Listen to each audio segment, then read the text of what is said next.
Annyeong guys! Welcome to another a day in the life as a Filipino private chef here in Korea. At ito ang mga ginawa ko today. At kagaya nga namang sinabi ko nung past few episodes, kailangan ko mag-prepare ng mga lunch for 20 packs. At ito na yung ating second day. At pagdating ko nga parang tuyot na tuyot yung mga halaman ko. Kasi guys, sobrang init talaga these days sa Korea. Wala akong time magdilig kaya yan, pinasyawiran ko na lang sila. So a day before nga ito at ginawa ko na nga itong burger natin at portion ko na rin. Para the next day ready to cook na. Kasi talagang kukulangin ako sa oras kapag hindi ko siya muna prepare. Kasi kapag lunch ang event talagang kapos sa oras unlike kapag dinner. Ayan, so sa isang pan taga-apat lang na pati nilagay ko. Bali mga 5 to 6 na salangan to. Okay lang medyo matagal kasi mas masarap yung ganito. Mga tagilang minutong luto lang naman to each side. Tapos i-finishing ko na sa oven.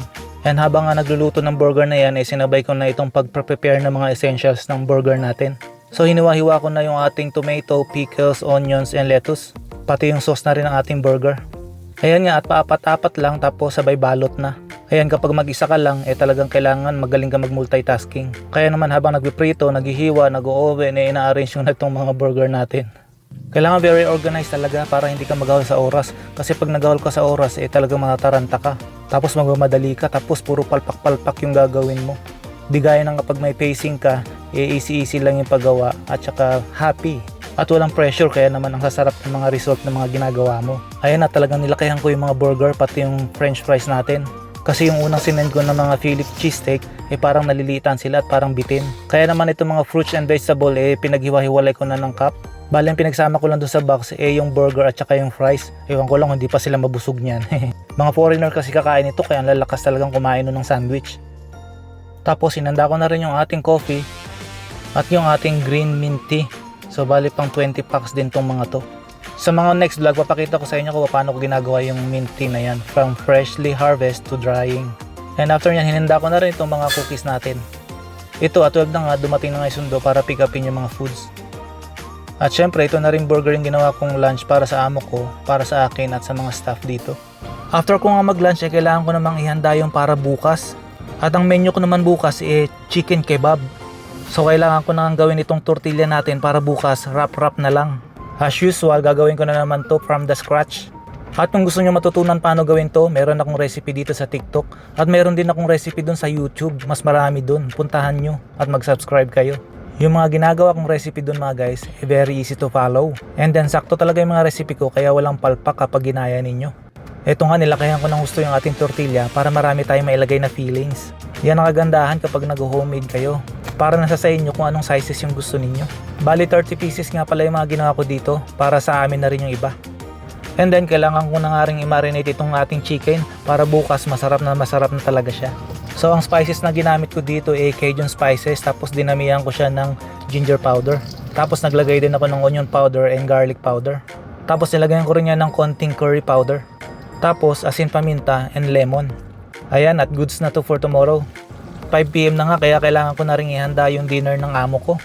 So gagawin ko lang siya dito ng meatball spaghetti para madali. And syempre yung ating basil galing sa ating garden. And kapag gumagawa rin ako ng mga tomato sauce guys from the scratch din palagi. Hindi ako gumagamit ng mga ready-made na. Kapag private chef ka kasi dapat puro homemade talaga yung gawa mo. I-share ko ngayon yung secret ko guys. Kapag gumawa ako ng sauce para sa pasta at the end naglalagay ako ng freshly grated na konting garlic. Kaya parang sumasabog yung lasa ng sauce nyo. Kaya gumawa na kayo ng pasta sauce guys and i-try nyo yan. Tapos mag-comment kayo kung tama ba yung sinabi ko. So yun at gumawa na nga rin ako ng soup nila. Bali ang main vegetable niyan carrot and bell peppers. In-oven ko lang tapos pinuri na.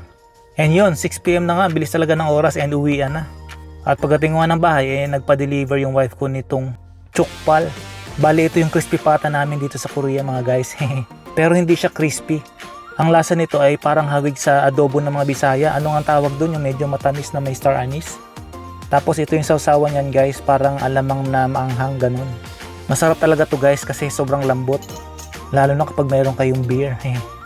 And ganito rin ang pagkain yan. Binabalot siya sa may sam o lettuce or itong pantapal sa mga sugat-sugat at sa mga pasa-pasa.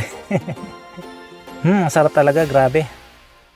At ito talaga ang pinaka-finale dyan guys. Yung pagsimot ng laman sa mga buto-buto, ayan talaga yung fun part dito guys. Kailangan wala talagang matira para kay bantay. After kong kainin to kailangan ko nang inumin yung aking maintenance. At yung pinaka-highlight natin today yung ating skincare routine.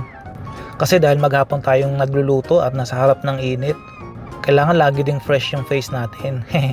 Wala ka sa Korea kapag hindi ka nagaganito. Medyo nagkakaedad na ako kaya kailangan ko talaga yung mga ganito-ganito. Kapag 40 plus ka na, kailangan meron tayong skincare routine at syempre lagi tayo dapat nag-exercise, ganon.